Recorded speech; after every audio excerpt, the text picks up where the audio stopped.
Hello, dear students, and I'm back here with the social science classes. But before starting today's class, I want to ask you, are you all watching the videos?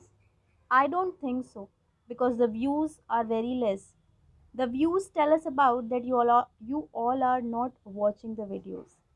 Students, we are putting this much efforts for you all only so that you can study or understand the chapter well. I request you to watch the videos regularly so that it will help you in your studies only. So, let us start the second part of the fourth chapter, that is the tribal communities and the colonial states. Students, this is the last part of this chapter, and in the previous part, we have learned about that how the colonials or before the colonial period, the tribal societies had lived in relative isolation for many years. They were following their own customs and rituals, and they were living in totally isolations from the mainstream society in the dense forest. But as the colonial period started in India and the Britishers started moving towards the forest areas for fulfilling the demand for their raw materials and for their needs, for the rich sources that were available in the forest, they started interfering in the lives of our tribal communities also. The tribal communities started leading miserable life due to the interference of the colonial, or we can say that due to the interference of the British officials. Now let us see what we are going to learn in this chapter. Firstly, we will see impact of colonial rule on tribal life. We will see that what was the impact or the effect of colonial rule on tribal life. We have learned in the previous part also that how Britishers or the British officials or the outsiders, moneylenders or middlemen introduced a lot of changes in the tribal communities. The tribal chief lost his importance, and they introduced the land revenue system in the forest also. They forced the tribal people to start settled agriculture in place of jhum cultivation. We learned this also that they were forcing the tribal people for doing forced laboring in the forest, and for that they provide them very less wages. This also we have learned that they introduced the system of cash economy in the forest, like they use the money lenders or the rich sources of the forest attract the money lenders or the middlemen or the outsiders into the forest for the timber or whatever sources were available. We have learned this also that the Britishers introduced many forest laws in the forest, and it restricted the tribal people to move along in the forest. It also restricted them to collect or gather food and to hunt animals. So that means that they totally started interfering in the lives of the tribal people, and they make the life of the people miserable. So let's have a look what were the major impact on the colonial rule on tribals. The areas that were administered by the tribals were brought under the control of the British.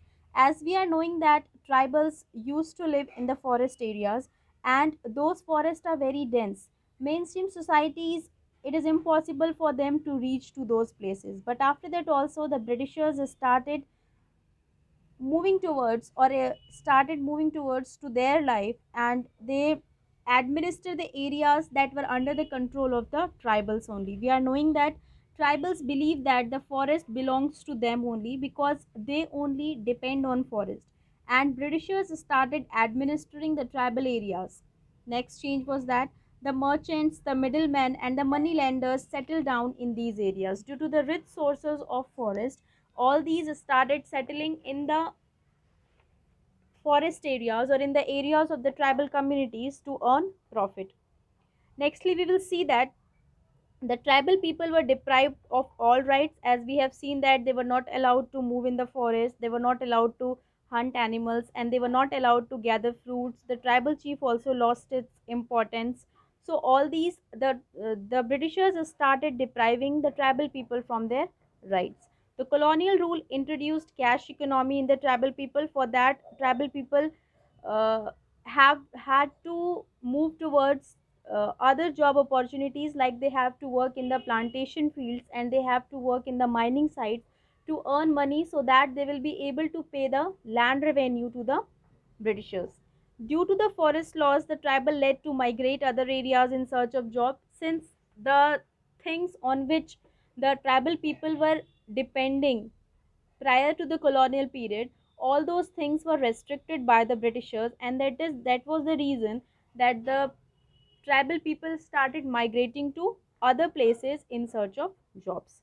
Now we will see that what was the response of the tribals as the Britishers started exploiting them or started interfering in their lives. Then what happened to the tribal people, and what was the response of the tribal people because of that? So let's have a look on that. By the 19th century, tribal group rebelled against. By the 19th century, since the Britishers started introducing new laws in the forest and they introduced many changes.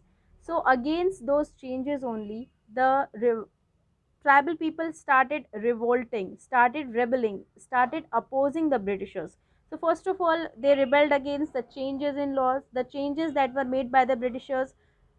Tribal communities started rebelling against it. The restriction on their practices, they started restricting the practice of gathering, hunting.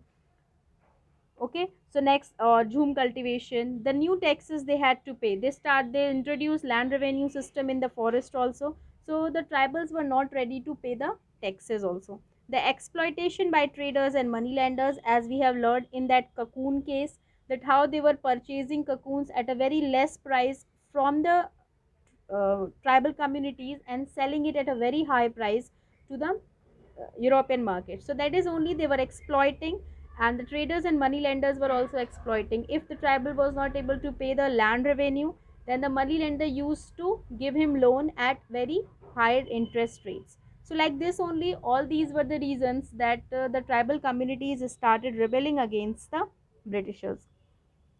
So here are some of the revolts that took place at that time.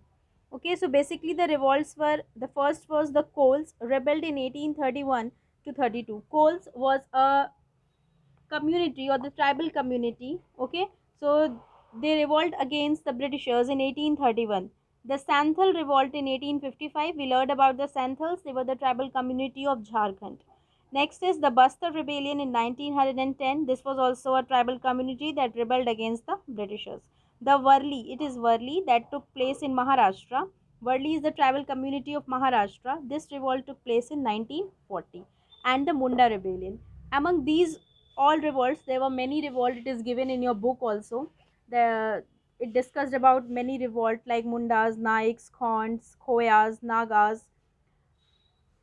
Okay, so here I have mentioned some of them, and we will learn about with a special reference of some revolts. First of all, we will have a look on the Santhal revolt. So Santhal revolt, first of all, who were the Santhals? So Santhals were the inhabitant of Chota Nagpur Plateau, Bengal and Bihar. Santhals were basically the people or the tribal community who resides in the areas of Chota Nagpur Plateau, Bengal and Bihar. They revolted against the British police and the revenue officials. Now, the people, those who belong to this community, they rebelled against the police and the revenue officials because they find out this thing that their activities are very oppressive. The officials of the Britishers, like zamindars or the money lenders that were known as dikus, they were very oppressive towards the tribal communities. Dikus basically referred to the outsiders, because for the tribals, we people are also the outsiders because they are not aware about us. So like that only they believe that the people who are coming from outside the forest, they are the outsiders. In out Dikus, they can consider all the outsiders, whether they are money lenders, the middlemen, the European officials, anyone. They were considered as Dikus. So they revolted against the British police and revenue officials because they were applying oppressive measures towards the tribal communities. We will see as they against oppression of outsiders like the zamindars and money lenders known as Dikus. This revolt was, it is important, this revolt was started by two brothers named Sindhu and Kanu. As you can see, this revolt was started by two brothers, Sindhu and Kanu. Okay, so this revolt was started in 1855. Later on, The revolt started in June 1855 and the tribal met in large numbers. They met at a place in large number and they decided that they will cut off postal and railway communication between Bhagalpur and Rajmahal. They cut off the communication, they cut off, maybe they break up the railway tracks, they break up the postal services. Anyhow, they break up the contact between the Bhagalpur and Rajmahal. What happened after that? After that, they established their control over this area. After cutting railway communication and postal services, they established their control over the areas of Bhagalpur and Rajmahal. Later on, what they did, these Santhal tribe or the people, they were in large number, they were equipped of swords and their arrows were poisonous. Okay, so they were equipped of swords whose arrows were very poisonous, and they started attacking to the European bungalow. The European bungalow that were nearby to that place, they started attacking to those bungalows, and they started killing British railway or postal officials nearby. Later on, what happened, as you can see in the picture, that the revolt is going on. So after attacking, what did they use to adopt the guerrilla warfare tactic? This we have learned when we were learning about Shivaji, that Shivaji adopted guerrilla warfare, that the people without informing, it was not a war, without informing, people used, a group of people used to attack like guerrillas, and they ran away from there. So basically Santhals also adopted guerrilla warfare only for fighting with the Britishers. The Europeans were surprised because they have not imagined that tribal community can attack like this, and many just ran away from there. And since they were attacking continuously, the many European officers just ran away from that place. To when the Britishers pursued the revolt, then again now Britishers revolted back. The Santhals took shelter in thick forest, and when the Britishers revolted, so the Santhals took shelter in the forest. They hide themselves in this dense forest so that Britishers could not find them. Till February 1856, they fought openly with the Britishers. They fought continuously with the Britishers without having any, we can say that, fear from the Britishers. Later on, finally, Britishers launched a military campaign against Santhals and crushed them. At last, the Britishers only win because they started military campaign against them, and Santhals were crushed by the Britishers. Their leaders were arrested and the revolt came to an end. So this was the basically their leaders were arrested by the Britishers and this movement came to an end. But this movement was a, we can say that this was a try or by the tribal communities to just throw away Britishers from their areas because they were totally exploited and they were totally, we can say that their life became miserable because of the Britishers in that area. Now we will learn about the Khasi revolt that took place in northeast. We have learned in the previous part also, I have explained you where is the northeastern part of India, the area where the 7 states are there. So between 1826 to 1904, the interference of British agents and Christian missionaries increased in the northeast region of India. The northeast region of India, as you can see, this region was experiencing a very much interference of the British agents and Christian missionaries in these areas, basically in Meghalaya. So there was a tribe that lived in this area. The Khasi tribes resented, that means they oppressed against the outsiders who were coming to their regions. They started, this Khasi tribe started rebelling against the outsiders, those who came to this place. Let's have a look who were the Khasis. So basically Khasis were a prominent tribe that lived near the Jantia hills. As you can see in the picture, this is the map of Meghalaya, and Meghalaya, since it is in the northeastern side, it is having lots of mountain ranges, hilly areas, basically small hills are there, and that is why here the you can see the names, the Garo hill, the Khasi hill and the Jantia hills. These are the three famous hills of this region, and basically Khasis belong to the region which is known as Khasi, that is why they were known as Khasi. So near the Khasis there were Garo also and Jantia also. So what happened, they lived in the Jantia hills. Khasis basically lived near the Jantia and Khasi hills. What happened later, let's have a look. So if someone asks you that who were the Khasis, so you will say that Khasis were a prominent tribe who occupy the hilly region between Jaintia Hills in Meghalaya or in northeast India also, you can say. Now let's have a look how the Khasi revolt started. So who was the leader of the Khasi revolt? The leader of the Khasi revolt was Tairot U Tairot Singh.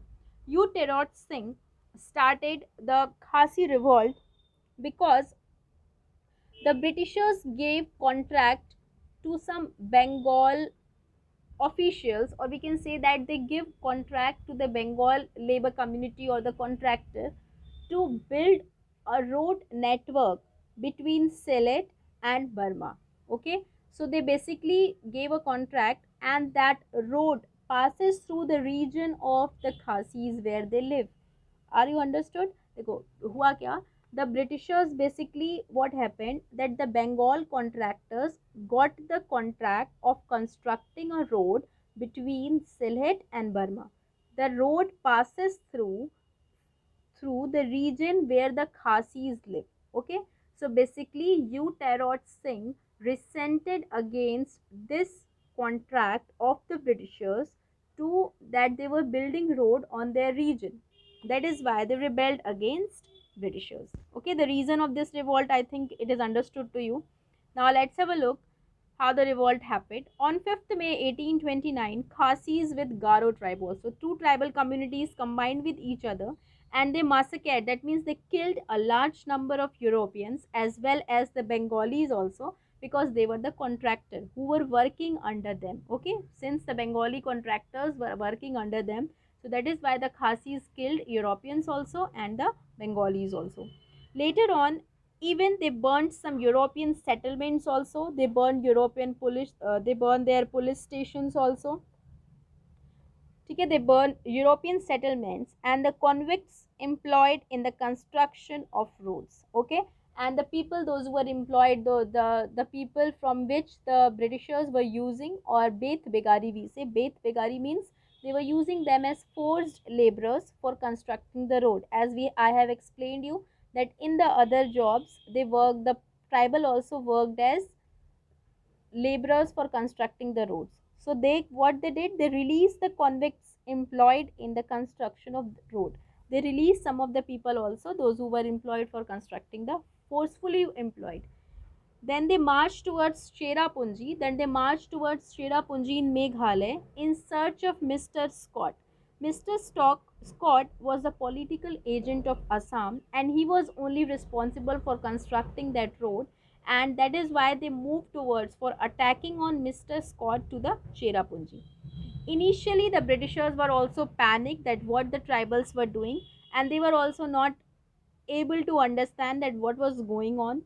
And later on they understood that how they have to tackle this problem, and they burned many Khasis villages. They started burning many Khasis villages, and since the villages were burned by the Britishers, the Khasis started surrendering.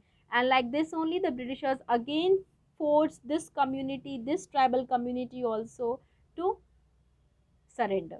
And there was no result of this revolt also. Ultimately, listen what happened now. The revolts were autonomous. That means the people or the community, those who were suffering, they were only fighting against the Britishers. And Britishers were very rich and large in number. The communities or the tribal communities were not having that well equipped, we can say, weapons to fight with the Britishers. So these revolts were autonomous, very less people were there. As we are knowing, tribal communities, there are not very much people in those communities. Okay, so basically, and most of the tribal were fighting just because of their personal reasons. However, in most of the cases, the tribal communities try to settle down the things with the Britishers with speeches only, non-violently only. But Britishers adopted some violent methods to tackle them, to tackle the tribal communities. So overall, the thing was that the tribal community was very not that powerful in comparison to the Britishers. That is why they were again and again, each and every tribal communities were surrendering or anyhow defeating in front of the Britishers. But they tried their best to revolt against the Britishers. Now, I am introducing you some words, that is Khung Kalti Dar. Khun Khalti Dar was the people who were having, or it was basically used in Jharkhand, who were the clearer of the forest. That means who were the real owners of the forest. They own large area of land and they used to rent it to number of people. So they were basically found in Jharkhand. Beth Begari, that means forced labors. Britishers used to force the tribals to do labors and they provide them very less wages or no wages. That was only known as Beth Begari, Bandhua Mazdoor. Okay. Dikus, as I have explained you, who were the Dikus? Dikus were basically the outsiders. इसमें money lenders, traders, middlemen कुछ भी आ सकते हैं. Vaishnav, we have learned about Vaishnav saints. Vaishnav means Lord Vishnu. Vaishnav means those who preach Lord Vishnu or those who worship Lord Vishnu. Okay, so these are the difficult words whose meaning I have explained you. Now let's have a look on the Munda rebellion. Okay, Munda rebellion I will explain you later. Firstly, we will start with Birsa Munda. Okay, so who was Birsa Munda? We are already knowing, but let's revise it once again. Birsa Munda, as you can see in the picture, Birsa Munda was born in mid 1870s. He was born in mid 1870s and he was a son of poor father. His father was not very rich. So and he Munda rebel or his father belongs to Munda tribe of Chota Nagpur Plateau, that is in Jharkhand. This I have explained you in the starting of the chapter only. Munda grew up grazing sheep, playing flute and dancing in jungle. Since Munda belongs to a tribal community and all around his there was jungle only, and he used to live in the people like we are living in this area, so we love this area only. Munda Birsa used to live in the forest, so he was very familiar to the forest. He was growing up seeing the forest, animals, he used to gather fruits. He was enjoying his life in the forest only. For him, forest was everything because their life depended on the forest. His father was not very rich, that is why his father moved from one place to another in search of job. For doing shifting cultivation also, they moved from one place to another. They do not lead settled life. And Birsa believed in Vaishnavism. He listened some of the teachings or the preachers, those who teach about Lord Vishnu. He learned that also. Okay, so now let's have a look what was referred to as golden age in this chapter. What was golden age? So listen, since Birsa Munda is now facing problems because the Britishers started acquiring the tribal areas.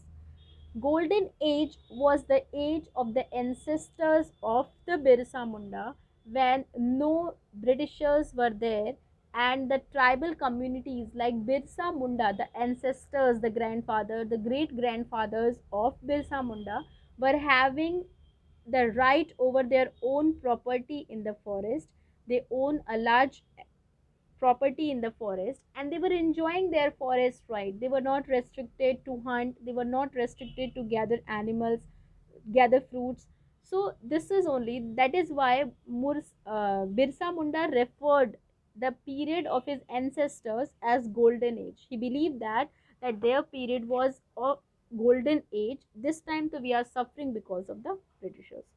So Birsa grew up listening stories of his ancestors. He grew up. We also listen stories of our grandfather, great grandfather. So like that only, he was also growing up listening the stories of his ancestors.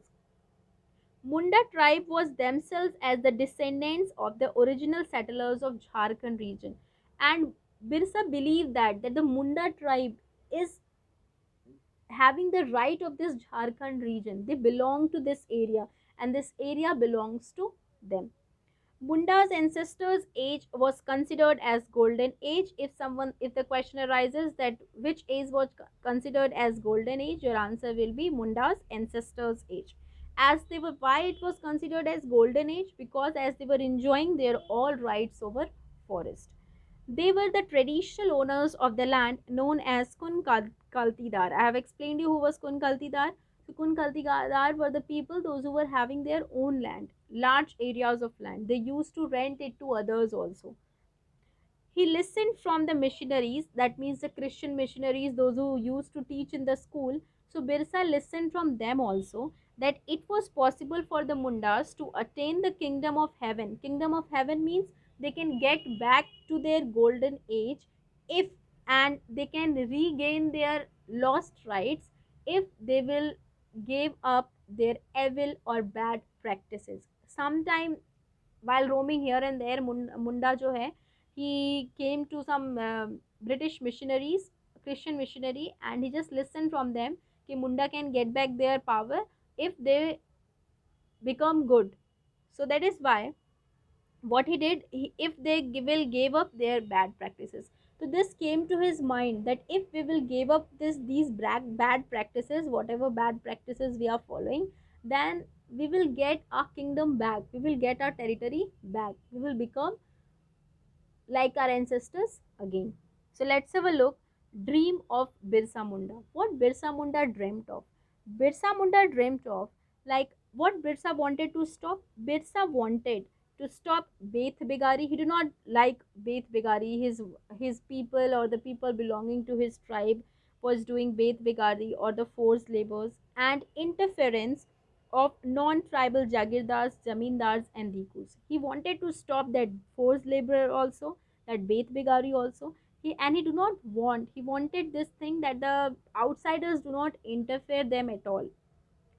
He wanted to get back their golden age when Mundas lived a good life. So it was a dream of Munda that he was living because he wanted to get back his golden age, his time again, so that they can lead a good life in the forest. He wanted to drive away the Britishers from their region. He wanted that the Britishers should go from our region and establish Munda Raj.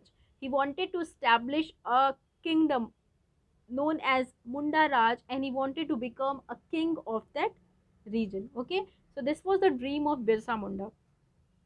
Rising popularity of Birsa Munda, and keeping this dream in his mind, slowly Munda started adopting or started reforming his society.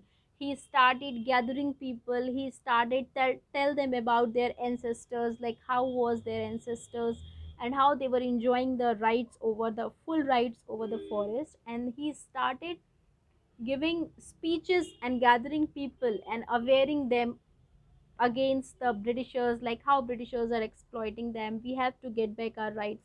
So for that, what he did, Birsa started reforming his society at the age of 21 only in 1895. He started educating people. He urged people to give up drinking and clean their village and stop believing in witchcraft. What is the meaning of witchcraft? The we have learned in the starting only na, that people believe that Birsa is having some magical power. So that is only. He said that he was requesting people that give up drinking, be a good man, keep your village clean, okay, and stop believing in witchcraft. That means magical power mein vishwas karna band kar do. All these things he explained. He turned against missionaries and non-tribal landlords. He was gathering people and urging people to revolt against the missionaries and the non-tribal landlords, just throw them away from the Munda region. People started following him as God's human incarnation. People also started believing him. He started following him as God. That God has sent someone, or God has come in the form of human. Human incarnation means God in human form. They also started believing that Munda is a form of God. Some other tribal communities and Munda was started gaining popularity like this, that many other tribal communities, like we have learned that Santhals and Orans also started following Munda to throwing away the Britishers from Jharkhand region, and they started treating Birsa as Bhagwan. Okay, so this was only, look at the picture how he was preaching or gathering people and just telling them about that how we have to throw away the Britishers, we have to become a good man, then only it will be possible. Now, worry of the Britishers. Now, why Britishers were worried of this? Britishers were worried when Britishers came to know that how Birsa Munda is getting popularity. what is the aim of Birsa Munda? When they came to know about that what dream Birsa Munda is having to establish his British Raj, then they and Birsa wanted to drive out the missionaries, the Hindu landlords, and the money lenders, the Britishers from the Jharkhand region, and wanted to re-establish the golden age of Munda rule. So they were totally afraid of his rising power. And let's see what happened. Now, after this only, the Munda rebellion started. What happened? When Britishers listen about the gaining popularity of the Munda, the as the movement started spreading, as more and more people started gathering with Munda, the British official decided to act. Now the British official decided now this is the right time to take some steps. So that is why they arrested Birsa in 1895 on charges of rioting and jailed him for 2 years.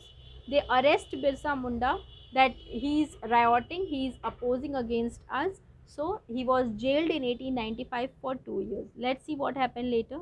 When Munda released from jail, again after living 2 years in jail, Munda when came back in 1897 when he was released, he began touring the villages. He started that practice again.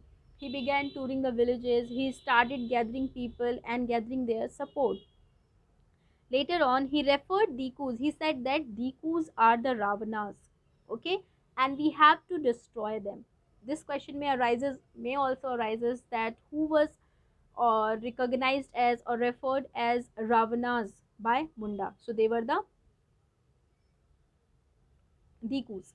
Why he referred Dikus as Ravanas? Because like Ravan was also a very we can say that you are already knowing how Ravan was. So they were also considered Dikus like Ravan only, the evil power. The Munda community joined together, all the Munda community joined together and they started attacking British settlements. They started attacking British settlements, mission houses, police station, and they started killing many police constables also. Okay. Later on, they raised a white flag as symbol of Munda Raj. They took a white flag, they raised it and say that totally it was a revolution, and they started raising the white flag as the symbol of Munda Raj.